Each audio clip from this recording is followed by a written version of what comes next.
தமிழ் மாதங்களுக்கான விளக்கம் பகுதி 2. ஐப்பசி அழி கூட்டல் மழை. அழி பெருகு சிதை. மழையின் பெருக்கத்தால் வெள்ளம் ஏற்பட்டு சிதைவு உண்டாகும் காலம்.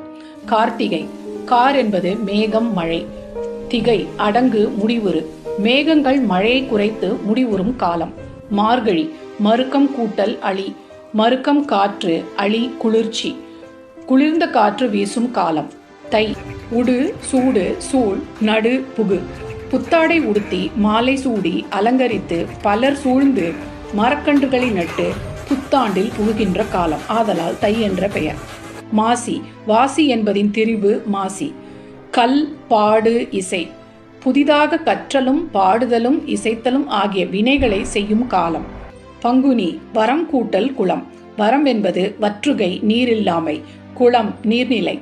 வரக்குளம் என்பது பார்க்குணம் கூட்டல் ஈ. இது பக்குனி பங்குனி என்று தெரிந்துள்ளது. நீர்நிலைகள் நீரின்றி வற்றும் காலம்.